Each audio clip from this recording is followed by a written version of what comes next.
So guys आज है Adani power के क्वार्टर 3 के रिजल्ट्स। लेकिन रिजल्ट से पहले और रिजल्ट के बाद कल का दिन कंपनी के लिए ज्यादा इंपॉर्टेंट है। और रिजल्ट से पहले कंपनी में काफी कुछ हुआ भी है, बांग्लादेश से रिलेटेड भी कई सारी खबरें देखने को मिले मार्केट में। तो इन सभी पॉइंट्स को साथ में कंक्लूड करना जरूरी है, क्योंकि चार्ट पैटर्न पर भी स्टॉक ऑलरेडी अपना काफी इंपॉर्टेंट कंसोलिडेशन जोन जो लगभग लगभग 80% के आसपास कंप्लीट हो चुका था, लेकिन पूरा कंप्लीशन से पहले हम कभी भी एंट्री नहीं करते हैं। ये चीज आप लोगों ने कई सारे वीडियोस में सुनी होगी। बट अब सिचुएशन क्या चल रही है और आगे क्या पॉसिबिलिटी, इनको समझेंगे। 118 124 ये आपके इंपॉर्टेंट बेसिस जब भी आपका कंसोलिडेशन फेज टूटेगा, ये भी आप सुन रहे होंगे काफी लंबे टाइम से चैनल पर। लेकिन क्या सिचुएशन है, कंक्लूजन यहां पर क्या है, उन सभी चीजों को देखते हैं। सब्सक्राइब जरूर कर देना। I am NISM 7 certified Adani power limited. ठीक है, पहले मार्केट पर आओ एक बार। सो मार्केट का इंपॉर्टेंट रिजेक्शन जोन जो है ना, सेंसेक्स का 82,300 पर है। प्रीवियस क्लोजिंग यानी कि कल के सेशन की क्लोजिंग मार्केट की इसी रिजेक्शन के ऊपर आई थी। ठीक है, यानी कि सेलिंग भी आई थी। अब अगर हम आज की पोजीशन देखें तो आज भी ओपनिंग के अंदर भी और हाई भी आपको नजर आएगा कि मार्केट ने यहां एक बार फिर से आज रिजेक्शन फेस किया, जिसके बाद मार्केट में लगभग 400 से 500 पॉइंट का ओपनिंग में डंप भी देखने को मिला है आज के दिन। सो ये रिजेक्शन पॉइंट मार्केट में ब्रेक होना जरूरी है। मार्केट ने रिकवरी दी इंडिया यूरोप ट्रेड डील के चलते, और रिजेक्शन मार्केट को इसलिए मिल रहा है क्योंकि ग्लोबल कंडीशंस अभी भी काफी अजीब है। ये सब चीजें मैंने कल भी परसों भी आपके साथ डिस्कस करी थी, जरूर चेकआउट कर लेना। सो अडानी ग्रुप में, अडानी पावर में सॉरी, ये खबर आप लोगों ने सुनी होगी, मैंने परसों के दिन आप लोगों के साथ डिस्कस करी थी कि बांग्लादेश का कहना है, बांग्लादेश ने एक कमेटी बनाई और उस कमेटी का कहना है कि 50% बांग्लादेश का BPDB यानी कि बांग्लादेश का पावर बोर्ड जो है वो अडानी पावर को 50% एक्स्ट्रा पे कर रहा है।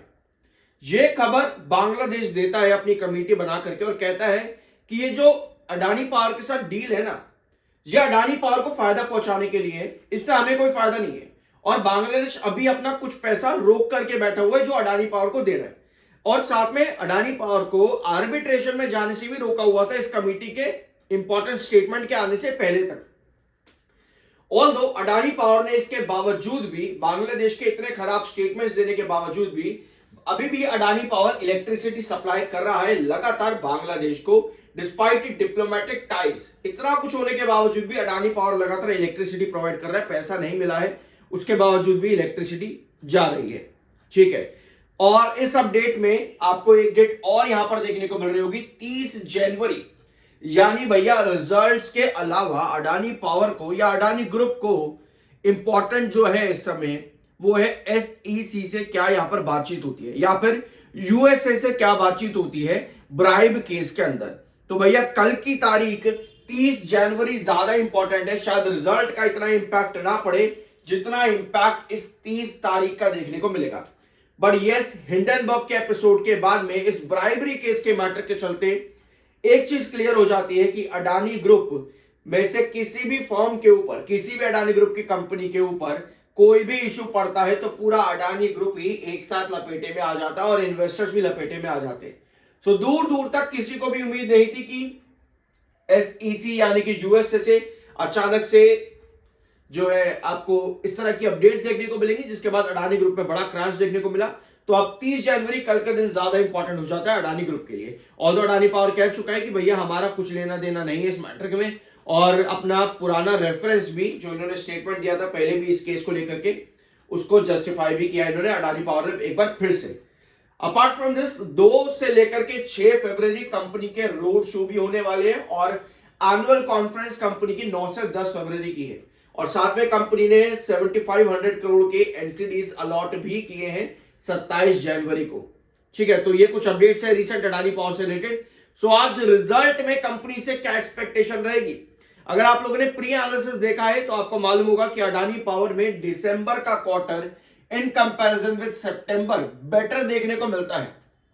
ठीक है, बेटर रिजल्ट दी थी company in December month in comparison with September quarter. So ऐसे में कंपनी को देना है भैया 0.88% के ऊपर का ग्रोथ, यानी कि कंपनी का रेवेन्यू आना चाहिए लगभग लगभग 13,800 करोड़ के आसपास।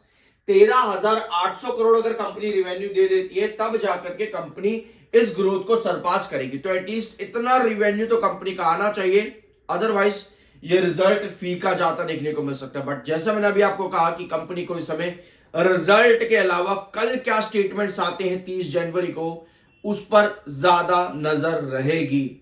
तो कल का दिन अडानी ग्रुप के सभी शेयर होल्डर्स के लिए ज्यादा इंपॉर्टेंट है रादर देन कि आज अडानी पावर के रिजल्ट, ठीक है।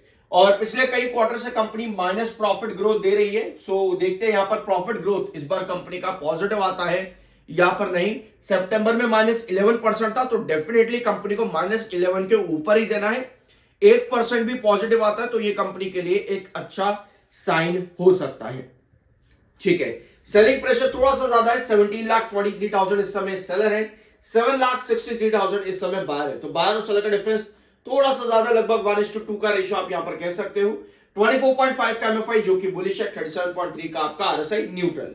और चार्ट पैटर्न, स्टॉक ने अपना इंपॉर्टेंट कंसोलिडेशन जोन तोड़ा है 145 से लेकर के 138 का ये इंपॉर्टेंट कंसोलिडेशन जोन, जो कि अभी 20% कंप्लीट होना बचा था, क्योंकि तब तक आप एंट्री नहीं करते जब कोई स्टॉक अपने कर्व को कंप्लीट ना कर दे, ठीक है। जब तक आप एंट्री नहीं करते हो, तो जैसे कंपनी में नेगेटिव न्यूज आई, स्टॉक ने अपना ये 138 का क्रूशियल बेस लाइन तोड़ दिया और उसके बाद 124 एंड 118, यही दोनों आपके क्रूशियल बेसिस रहते हैं अडानी पावर के अंदर, जो कि लंबे टाइम से हम डिस्कस कर रहे थे कि अगर कुछ भी खराब न्यूज आता है तो आपका चार्ट जो है वो फेल हो जाता है।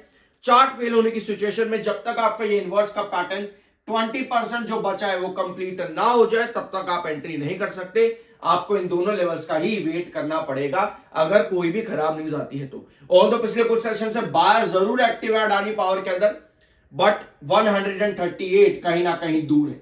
सो न्यूज के ऊपर ही अब सारी नजर रहेगी कि कल के दिन 30 जनवरी को कंपनी से रिलेटेड क्या न्यूज आती है एसईसी में। सो ज्यादा इंपॉर्टेंट वो है रादर देन कंपनी के आज के रिजल्ट्स। आई होप कि इस वीडियो में आपको कुछ नया जानने और सीखने को मिला होगा। सब्सक्राइब जरूर कर देना, मिलता अगले वीडियो में।